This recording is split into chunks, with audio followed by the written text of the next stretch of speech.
Pernahkah Anda merasa bahwa akhir-akhir ini ada sesuatu yang perlahan berubah dalam hidup Anda? Bukan perubahan yang besar, bukan pula sesuatu yang langsung mengubah segalanya, tetapi ada perasaan bahwa Anda sedang bergerak ke arah yang lebih baik. Mungkin tantangan masih ada, masalah juga belum sepenuhnya selesai. Namun, cara Anda melihat kehidupan mulai berbeda. Yang dulu membuat Anda mudah putus asa, kini justru menjadi pelajaran. Yang dulu terasa mustahil, sekarang mulai terlihat mungkin. Lalu muncul pertanyaan, apakah ini hanya perasaan sesaat? Ataukah memang ada tanda-tanda bahwa hidup Anda sedang memasuki babak baru yang lebih baik?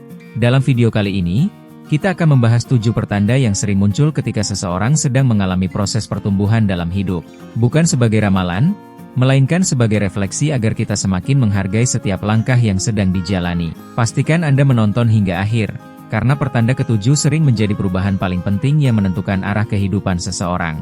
Pertanda pertama, Anda mulai lebih tenang menghadapi masalah. Dulu, masalah kecil bisa membuat Anda panik. Sekarang, Anda mulai belajar menghadapinya dengan kepala dingin. Bukan karena hidup menjadi lebih mudah, tetapi karena Anda semakin matang dalam menyikapi keadaan. Ketenangan seperti ini sering menjadi modal penting untuk mengambil keputusan yang lebih baik. Pertanda kedua, lingkungan positif mulai bertambah. Tanpa disadari, Anda mulai lebih sering bertemu orang-orang yang memberikan semangat.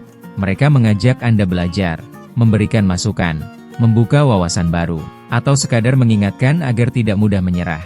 Lingkungan yang baik dapat memengaruhi cara berpikir dan mendorong kita terus berkembang. Pertanda ketiga, Anda lebih suka belajar daripada mengeluh. Setiap orang memiliki tantangan, namun ada perbedaan antara terus mengeluh dan memilih belajar. Ketika Anda mulai mencari solusi daripada sibuk menyalahkan keadaan, itu adalah pertanda bahwa pola pikir Anda sedang bertumbuh. Dan perubahan pola pikir sering menjadi awal dari perubahan hidup yang lebih besar. Pertanda keempat, kesempatan kecil mulai bermunculan. Mungkin belum berupa keberhasilan besar, tetapi Anda mulai mendapatkan proyek baru, pelanggan baru, tugas yang lebih penting, atau kesempatan mengikuti pelatihan. Jangan remehkan peluang kecil, karena banyak perjalanan besar dimulai dari kesempatan yang tampaknya sederhana.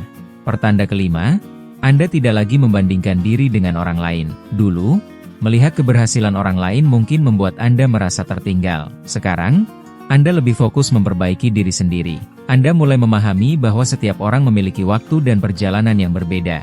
Ketika energi tidak lagi habis untuk membandingkan diri, Anda memiliki lebih banyak ruang untuk berkembang. Pertanda keenam, Anda mulai menikmati proses. Inilah perubahan yang sering tidak disadari. Anda tetap memiliki tujuan besar, namun kini Anda juga menikmati setiap langkah menuju tujuan tersebut. Belajar hal baru, menyelesaikan pekerjaan dengan lebih baik, membangun hubungan yang sehat. Semua itu mulai terasa bermakna. Orang yang menikmati proses biasanya mampu bertahan lebih lama ketika menghadapi tantangan. Pertanda ketujuh, Anda semakin berani mengambil tanggung jawab. Inilah pertanda yang paling penting. Anda tidak lagi sibuk mencari siapa yang salah. Sebaliknya, Anda bertanya, apa yang bisa saya lakukan mulai hari ini? Anda mulai bertanggung jawab atas pilihan, atas tindakan, dan atas masa depan yang ingin dibangun. Sikap seperti ini membuat Anda lebih siap memanfaatkan setiap kesempatan yang datang. Karena perubahan besar hampir selalu dimulai ketika seseorang mengambil tanggung jawab atas kehidupannya. Sahabat, hidup yang lebih baik tidak selalu dimulai dengan peristiwa yang luar biasa. Seringkali, ia dimulai dari perubahan kecil yang terjadi di dalam diri. Cara berpikir yang lebih positif, keberanian untuk belajar, kemauan memperbaiki diri, dan kesediaan untuk terus melangkah meskipun hasilnya belum terlihat. Jika saat ini Anda merasakan satu atau beberapa pertanda yang telah kita bahas, jadikan itu sebagai penyemangat untuk terus berkembang. Jangan terburu-buru, jangan mudah menyerah. Nikmati setiap proses yang sedang Anda jalani, karena setiap langkah kecil yang dilakukan dengan konsisten dapat membawa Anda menuju kehidupan yang lebih baik. Jika video ini memberikan manfaat bagi Anda, jangan lupa tekan tombol like, subscribe, dan aktifkan lonceng notifikasi agar tidak ketinggalan video inspiratif berikutnya. Tuliskan juga di kolom komentar, pertanda mana yang paling Anda rasakan saat ini dalam kehidupan Anda. Semoga Anda selalu diberikan kesehatan, hati yang kuat, pikiran yang jernih, kemudahan dalam setiap langkah, dipertemukan dengan orang-orang yang membawa pengaruh positif, serta kesempatan-kesempatan yang membawa manfaat dan keberkahan. Terima kasih telah menonton hingga selesai. Sampai jumpa di video berikutnya bersama Simfoni Rezeki.